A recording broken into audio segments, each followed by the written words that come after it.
Hello everyone, मैं अंकित।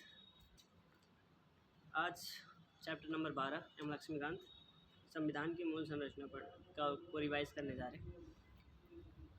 मूल संरचना का प्रादुर्भाव कि आया कैसे मूल संरचना का अभाव, मूल संरचना की बात कैसे है।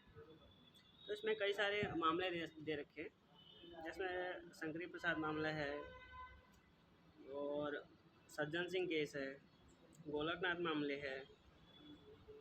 उसके बाद गोलकनाथ मामले को दोबारा से रिवील किया होगा। बहुत सारे मामले दिए हुए हैं, ठीक है, जितना हमें याद करने की ज़रूरत नहीं है।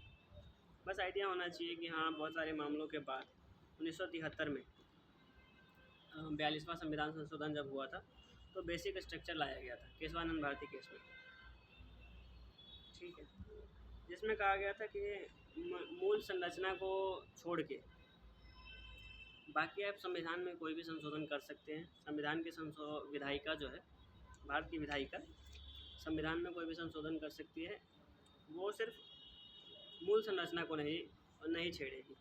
तो मूल संरचना को फिर न्यायालय से पूछा गया कि मूल संरचना क्या है, तो फिर उन्होंने कहा कि हम मतलब जो जजमेंट देते रहेंगे धीरे धीरे, मतलब हम वो खुद ही न्यायपालिका ही डिफाइन करती रहेगी कि मूल संरचना वो आखिर मानती किसको है, कि संविधान की मूल संरचना है क्या। तो उसमें से कुछ मामले इसमें दिया हुआ है कि मतलब कई फैसलों में, जैसे संविधान के जो कई फैसलों में बताया गया है, उसके हिसाब से इसमें दिया हुआ है कि संविधान की सर्वोच्चता होगी, ये मूल संरचना है। तो इसमें जो मूल संरचना दिया हुआ है मैं एक बार पढ़ देता हूँ बस। संविधान की सर्वोच्चता होगी, भारतीय राजनीति की सार्वभौम लोकतांत्रिक तथा गणराज्यात्मक प्रकृति होगी। संविधान का धर्मनिरपेक्ष चरित्र होगा। विधायिका, कार्यपालिका तथा न्यायपालिका के बीच शक्ति का विभाजन होगा। 5वां होगा, संविधान का संघीय स्वरूप होगा। 6ठा है, राष्ट्र की एकता एवं अखंडता होगी। 7वां है, कल्याणकारी राज्य, सामाजिक आर्थिक न्याय होगा। 8वां है, न्यायिक समीक्षा होगी, जो बेसिक स्ट्रक्चर में आ गया। व्यक्तिगत स्वतंत्रता एवं गरिमा होगी। संसदीय प्रणाली होगी। 11वां है, कानून का शासन होगा। मौलिक अधिकारों तथा नीति निर्देशक सिद्धांतों के बीच सौहार्द और संतुलन होगा।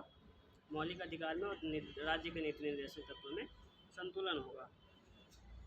13वां है, समत्व का सिद्धांत होगा। बराबर मतलब समत्व मतलब बराबर का सिद्धांत होगा। स्वतंत्र एवं निष्पक्ष चुनाव होगा। न्यायपालिका की स्वतंत्रता होगी। संविधान संशोधन की संसद की सीमित शक्ति होगी। न्याय तक प्रभावकारी पहुंच होगा। 18 है, मौलिक अधिकारों के आधारभूत सिद्धांत या सार तत्व होगा। अनुच्छेद 32, 136, 141, 142 के अंतर्गत सर्वोच्च न्यायालय को प्राप्त शक्तियाँ होंगी। अनुच्छेद 226 और 227 के अंतर्गत उच्च न्यायालयों को प्राप्त शक्ति प्राप्त है। जैसे 226 वाला जो है वो तो उसका है कि रेट जारी करने की शक्ति है। अब इसमें इस साइड लिखा हुआ है केशवानंद भारती मामला है, इंदिरा गांधी नेहरू मामला है, उसमें क्या क्या चेंज हुआ था वो सब दिया हुआ, वो उतना हमारे काम का नहीं है। मैं एक बार मामले को पढ़ देता हूँ, मुकदमे का नाम पढ़ देता हूँ बस। इंदिरा नेहरू गांधी मामला, उसके बाद मिनर्वा मिल्स मामला, सेंट्रल कोलफील्ड लिमिटेड मामला, भीम सिंह जी मामला, AP संपत कुमार मामला 1986, P संबामूर्ति मामला, दिल्ली जुडिशल सर्विस एसोसिएशन, बहुत सारे मामले हैं। इतने मामले का तो हमारा काम भी नहीं है, मेन पढ़ देता हूँ। कियोतो हुलोहन मामला दल बदल मामले के रूप में चर्चित होने के लिए अनुच्छेद 10वीं अनुसूची में जो है हमारा रघुनाथ राव मामला, एसआर बोम्मई मामला, और बाकी कोई भी चर्चित वाला नहीं है। तो थैंक यू, हो गया खत्म, बस रिवीजन ही तो करना है।